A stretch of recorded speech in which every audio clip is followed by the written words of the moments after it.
Happy snow day, everybody. Thank you for joining us here on Cowboys Overtime, where we are all shut in because of the weather that has descended upon Dallas-Fort Worth, which ranges from light rain, ice, drizzle, to actual snow. I am Fort Worth Star-Telegram columnist Mac Engel, locked in my house. He is Mr. Nick Harris, knower of all things football and Dallas Cowboys. Nick, first things first, before we get to the Cowboys, I need a weather report. You live like east of Atlanta, I think. You live so far away. Exactly how bad is the weather where you live? And I'm in Princeton, which I have is no idea where that is. You live in New Jersey. it's like northeast Collin County, and kind of by Melissa, if you're familiar with where that is. You live up there. Okay. I just attempted to go get lunch, and there was too many dumb people on the road. That's the problem. It's not the snow; it's the people on the road who think the snow is like, raining cats and dogs, and you have to avoid hitting the dogs. And it's like it's not bad. Like, the roads are clear here. It's just snow. So, you bring up a good point though. It's not the snow. It's not the elements. It's the dumb people. And if you think about like, what's the percentage of your life, the problems. The percentage of the problems that are caused in your life that are caused by dumb people. Oh my goodness. Yeah. 95. It's a big number. 95. And I'm not saying that I'm not a dumb person sometimes, because I am. I have blonde moments. I do 100%. But yeah, probably 95%. Well, now that I've gotten older, I can appreciate the fact that I am strong enough and smart enough to recognize it is not my fault anymore. That it is your fault or whomever's fault. So really, I'm going to put that number. You're at 95. I'm closer to 99, and that number feels like it's going up, probably by the end of the day. But I digress. Let's move on to the topic at hand, which is the Dallas Cowboys are in the offseason. Season is over. I don't know if you knew that or not. Dallas Cowboys wrapped up their regular season with a last-second loss behind starting quarterback Trey Lance to the Washington Commanders that finished the season at a very uninspiring 7-10. After the game, I asked Cowboys head coach Mike McCarthy, is it your first preference to remain as the head coach of the Cowboys? He said, absolutely. With all that being said, he's not the head coach of the Dallas Cowboys. He has not signed an extension. It is Thursday afternoon at 2:00. Where are we on Mike McCarthy potentially returning as the head coach of the Cowboys for a sixth season? Yeah, we're only 4 days removed from the end of the season, but there hasn't been any shortage of headlines around McCarthy and a shortage of news as well. So his contract technically expired yesterday on Wednesday, but Dallas has an exclusive negotiating window with him up until next Tuesday, January 14th. So once January 14th hits, he's free to interview with any other team. He's free to talk to any other team. But until then, Dallas has that exclusive window, kind of similar to how in free agency, teams have about 3 to 4 days with their own free agents to talk with them and try to get a deal done before the open free agency starts. So it's pretty similar with the head coach as well. However, his assistants, their contracts ended yesterday. There is no exclusive negotiating window. They are free to talk with anybody. And if you're talking about it from Mike McCarthy's perspective, he would like some of those guys back, I would assume. I mean, you talk about Al Harris. He's a guy that's been a staple on this McCarthy staff since Dan Quinn arrived. Jeff Scanina, who's a first-year defensive line coach this past year, but somebody that they really enjoyed having on the staff, and felt like that, whenever Micah Parsons and DeMarcus Lawrence went down, he was really able to get those guys to still, be effective in the pass rush and in run defense. I mean, you could talk about a lot of defensive assistants, offensive assistants. Those guys can go sign with the team today if they want to. But as far as the vibe around the building, I mean, Jerry Jones and Mike McCarthy, they have met a couple of times, and one of them was to discuss the Chicago Bears putting in a request to interview him earlier this week, which the Cowboys denied. You probably could have seen that coming. I mean, there's a reason they have the exclusive negotiating window. They're not going to let a team come and poke through that. So I think from the ownership perspective, they want a deal that works for them in their eyes. Jerry Jones talked about an incentives-based deal after the game on Sunday. You would have to think that that's what he's putting forth in front of Mike McCarthy. And if you're Mike McCarthy, hey, I'm 61 years old. I have a lot of feathers under my cap. Sure, 1-3 in the postseason is not a get-it-done type of point on the resume, but there's still some things that Mike McCarthy could vie in his own contract as well. So there's a lot of negotiating. What would he want? security. I think at this point, his career security, whether that be in the terms of length at 4+ years or guaranteed money, whatever that could look like, getting paid like some of the higher paid coaches in the NFL. He went and got a new agent this past offseason in Don Yee, and he represents some of the highest paid NFL coaches. So you would have to think that, there's security that Mike McCarthy would like to have if he returns to Dallas. And I think one thing too, which is another thing that you asked Mike in the post-game presser, how does offensive play calling factor into all this? And it's not a question that I think we necessarily got answered. You asked it, but I felt like Mike kind of ducked around. Yeah, he did. And Jerry Jones, whenever I asked him, hey, does Mike have to be the offensive if he's back? Or is there a reality where he's not the offensive play caller if he's back? And Jerry Jones said anything is possible. So there wasn't a lot of clarity on if that topic had been addressed, at least prior to Sunday. But, as we look at it on Thursday, you would have to assume that's part of the conversation. Yeah, my perception was a couple of weeks ago when I wrote it that if McCarthy came back, he was not going to be the offensive play caller, that there's no way. Well, first of all, no NFL team just runs it back completely. There's always some tweaks and changes and departures and additions, et cetera. But no team that goes 7-10 and has the challenges that beset this team this season, and really dating back to the playoff loss to Green Bay, is just going to say, okay, we're just going to keep everything the same. And the one thing Jerry Jones has done over the last however many years, been a long period of time, is he will mandate changes on staff. We're going to do this with play calling. He did it with Jason Garrett. He did it with Jason Garrett again when it comes to the defensive coordinator. They did it with Mike Nolan when they basically told Mike McCarthy, you've got to move on from Mike Nolan as defensive coordinator after his first season here with the Cowboys, and they brought in Dan Quinn. I can't see if McCarthy does come back, and you and I have been on a seesaw about this, where like today he's coming back, and tomorrow, well, I'm not sure he is. It's Thursday. They still got a couple days. I'm not so sure that he is coming back, because if there's going to be language in that contract that Jerry insists on, then Mike should leave. And I think Mike should leave anyways. I said it after the game on a social media post that I thought he should take the Chicago Bears job. And that was before I knew that they even reached out. I thought that was the better opportunity for him. Now, he doesn't agree with that, and I can understand his logic when he said it to me after the game, which is we have a lot invested here, and that makes sense. But I thought from a roster standpoint, which you and I have talked about, and then if they give him a little bit more latitude in terms of play calling and staffs and all that, then he should go to Chicago. I don't know if he's going to get that far, but the fact that we're Thursday and it's not done, well, then every minute that passes, it's that much closer to when he can talk to Chicago. I think he should. I don't know if he will, but I think he should. What's your gut feeling right now, Nick, about Mike McCarthy coming back? Yes or no? My gut, I would say like on Monday, my gut was McCarthy's coming back. Yeah, and that's still my gut feeling today on Thursday, but it's like McCarthy's coming back. It's kind of like, I think, and the thing is, if we get to Monday afternoon and there's no resolution, I think that's going to start to tell us, because if we go into Tuesday and Mike McCarthy's free to talk to anybody on Tuesday, then there's going to be a new head coach for the Cowboys in 2025.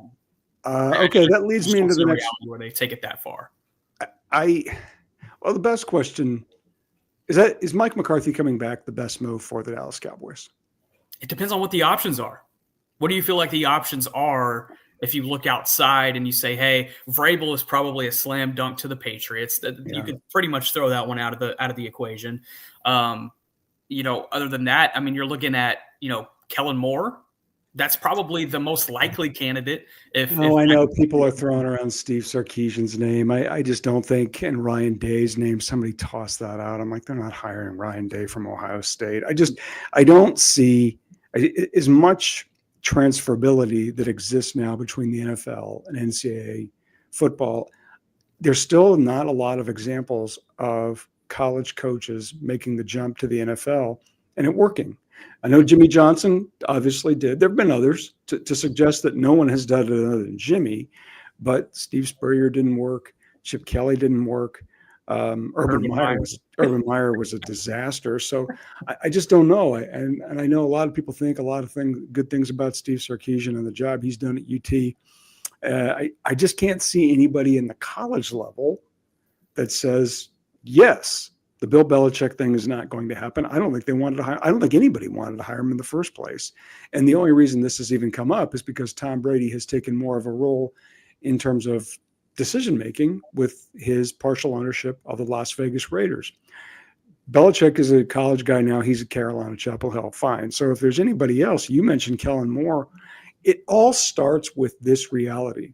Whomever comes here has to accept the specifics about this job that are unlike any other job in maybe professional sports. Mm-hmm. And that's the visibility of it, which is what you want and what you hate.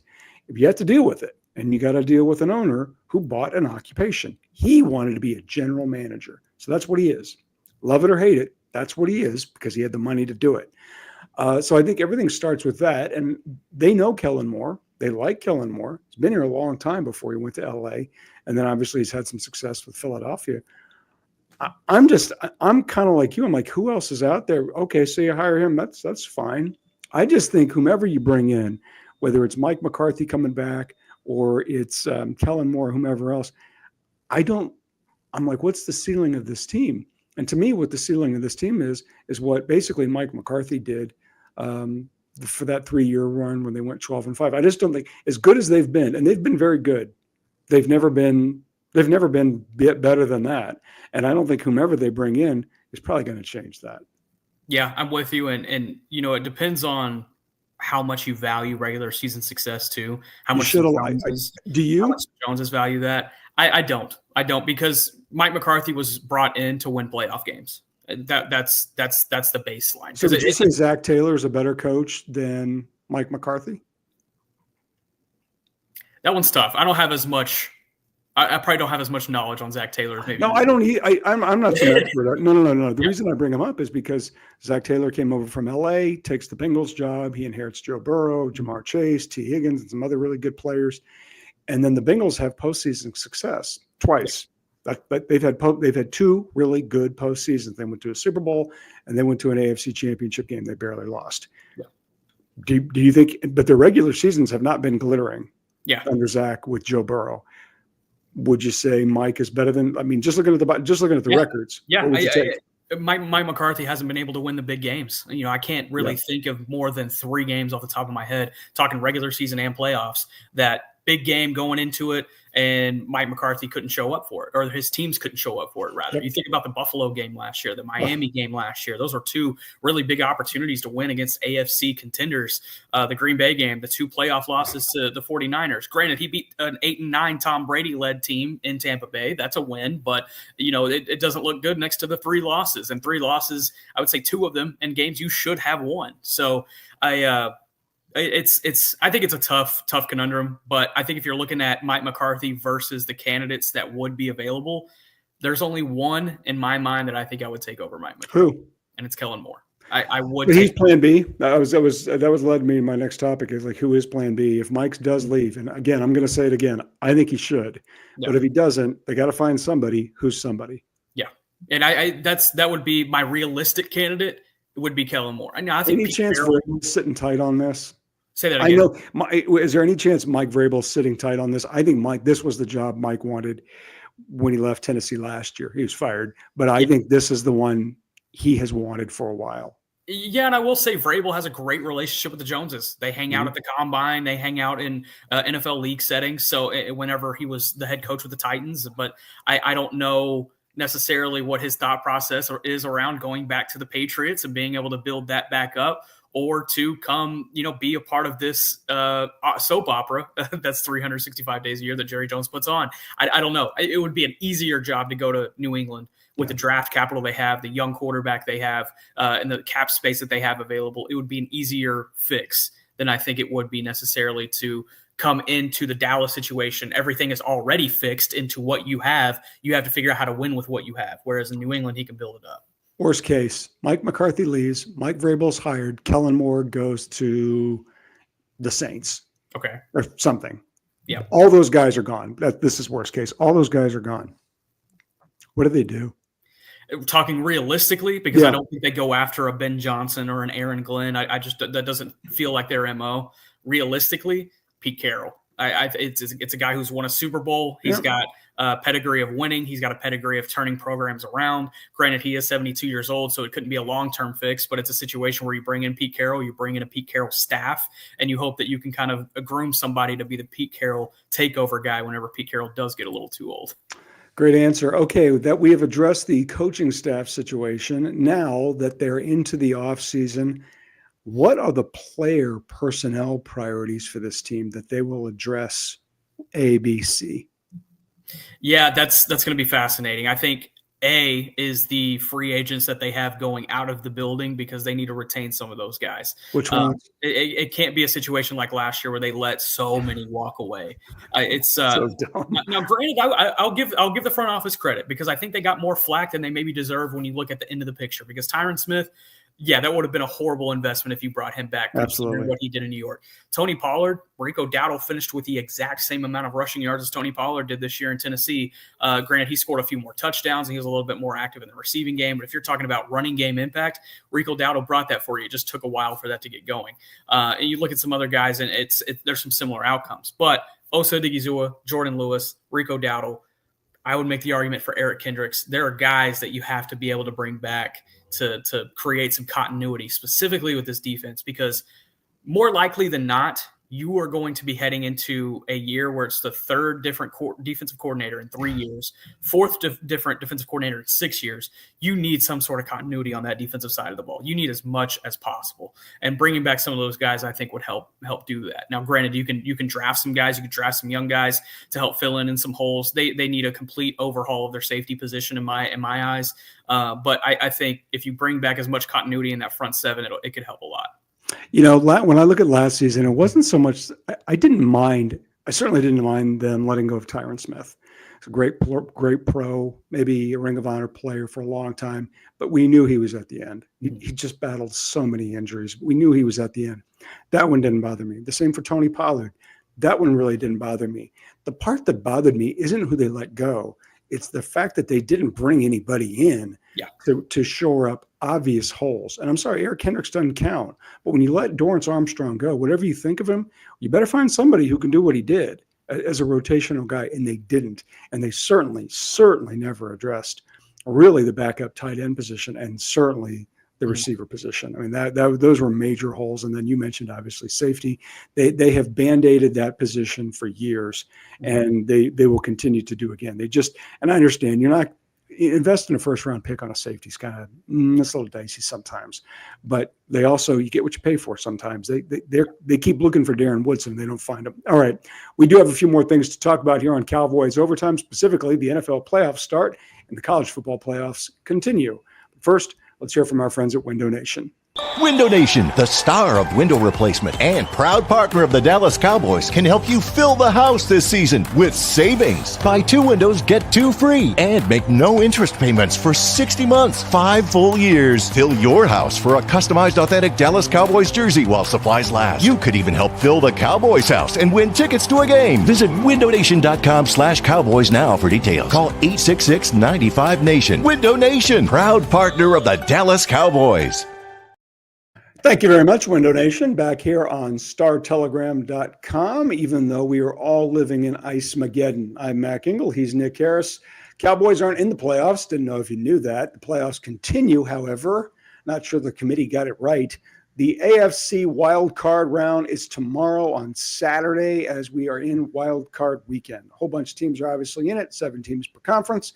Nick, give me your first favorite who gets knocked out of both conferences. First favorite that gets knocked out. Okay. Yeah. Where are the favorites? Are we talking betting lines or seeds? Yeah, that's an important distinction. Let's go seeds, I guess. So we've got tomorrow. I'll just go over the games real quick. Tomorrow we've got the Chargers at the Texans. The Chargers are a 3-point favorite. Then we've got the Steelers at the Ravens. You know the line on that one? 9? Isn't it 9? It's up to 10. That's a good guess. Then we've got the Broncos at the Bills. How about that one? What would you guess the line is on Broncos? 8? 9. Oof. And then the other one, one of the other ones is Green Bay is at Philly. Philly is favored by 4.5.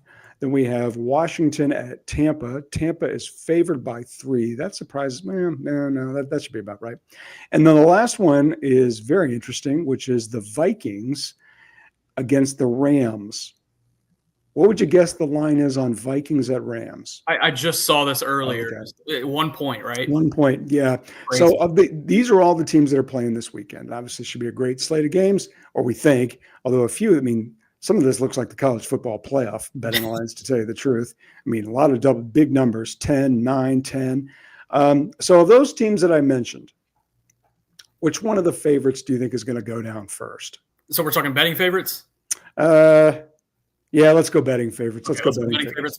I like the Texans at home against the Chargers. I think yes, they've been up and down at times, but this Chargers team is still young, and I still think they need to get used to the playoff environment.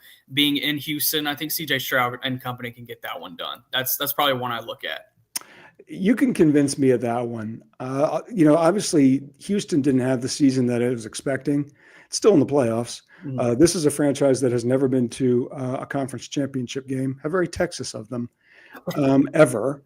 But there's something about the Chargers with Jim Harbaugh that's different. Yeah. And, the Chargers, even going back to their days in San Diego, had always been that franchise that's just never could get there. Now, they've obviously gotten to a Super Bowl a time or two, but they never won it. And Justin Herbert was one of those guys who looked beautiful and throwing the football. But, if ever there was a resume, and I know obviously what he did at Michigan has some red flags on it, but what Jim Harbaugh has done with the Chargers and Michigan and Stanford and then the 49ers, I don't love the guy. What a coach. Yeah, I'm with you 100%. So when the other ones, when I'm looking at here, I tell you one to me is a red flag is Minnesota. I could see Minnesota losing that game against the Rams. Yeah. I know everybody loves Sam Darnold, and I know Sam Darnold probably will win the NFL's Comeback Player of the Year. Rams are playing pretty well, and I liked nothing that Minnesota did on that Sunday night game at Detroit. They, as many times as they got inside the 10-yard line, and they couldn't make a play. Now, Detroit's obviously pretty good, but that defense is destroyed with injury. This is the one where I'm like, I could see Minnesota going down. What do you think about that one? Yeah, and the one big key difference in that game is Justin Jefferson. If he can get going, then that's a tough guy for that Rams secondary specifically to be able to cover, because that Rams secondary is young. Granted, they played well, but it's still really young, and I don't know if they can account for that many weapons, because you're not only dealing with Jefferson, you're dealing with Jordan Addison, you're dealing with TJ Hawkinson, you're dealing with Aaron Jones out of the backfield. You got a lot of different guys to account for there. But I could see the Rams pulling that one off just because Sean McVay is such a great coach. He gets these guys ready for these types of games. And it feels like every year, I feel like this is the 4th year in a row that the Rams have made the playoffs, where you're looking around, you're like, ugh, that's a team I wouldn't want to face. Yeah, right. And it's a credit to Sean McVay and how this team plays its best at the end of the season. Well, and it's also a credit to that front office. That was a team that, sold its soul to go for the Super Bowl a couple of years ago. Remember? They kept trading all these picks, and then they went for it. And they beat the Bengals to win the Super Bowl. And funny about it, they didn't really go through cap hell. Did you ever notice that? How about that? A team could do. That's weird.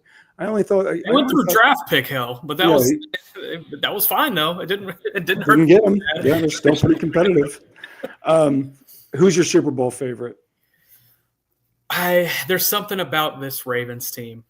There's something about it. I feel like this is the year they get it done. I saw a stat yesterday that has nothing to do with anything, but it's how the Ravens win a Super Bowl every 12 years with a 28-year-old quarterback. And Lamar Jackson, 28 years old, and it's been 12 years since they won their last Super Bowl.